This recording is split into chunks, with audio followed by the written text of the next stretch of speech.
Okay, so I'm going to make a really easy little test glaze sieve. I have them in a few different mesh sizes, so to actually go and buy ready-made sieves would be quite expensive, but you can buy this sieve wire in 30 by 30 centimetre pieces fairly cheaply from your pottery supply. I've just cut one corner out, so you can see I could actually get 4 sieves out of this one piece of mesh. This one I'm making a 200 mesh for a little test glaze. All I've got is a plastic bowl, like a mixing bowl. I've cut the middle out of the bottom just with a soldering iron. Just carefully worked my way around to melt the plastic and cutting out the disc at the bottom.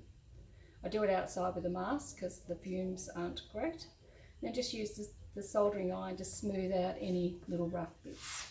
Okay. Now I've cut my mesh. I've just used the soldering iron just to do a couple of little dots.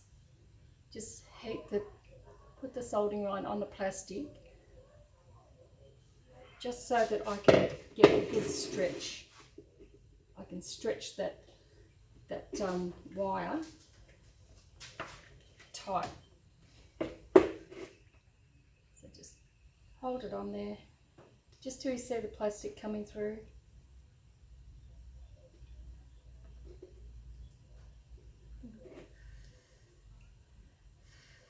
And it takes a few seconds to cool down, and that's now anchored. Okay. Now this is a piece of kiln shelf, just on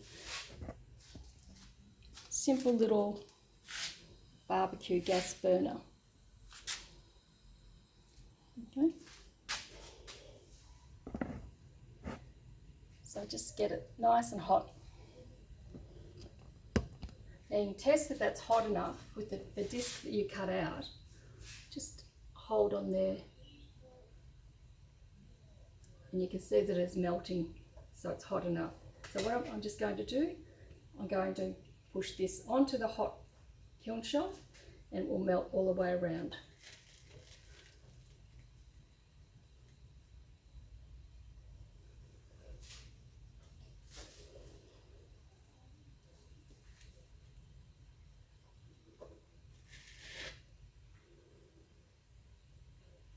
Pretty good. You can see that plastic has melted all the way around and it's stuck. Okay. Take it off now. Now all I have to do is just trim up the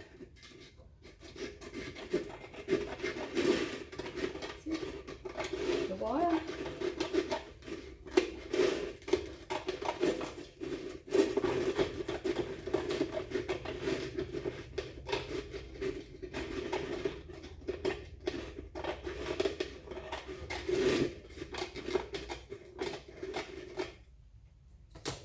And there you have it, a glaze sieve. Don't forget to write on the side the mesh size, because once you've done it, if you're making a few of them, I can guarantee you won't remember what mesh size.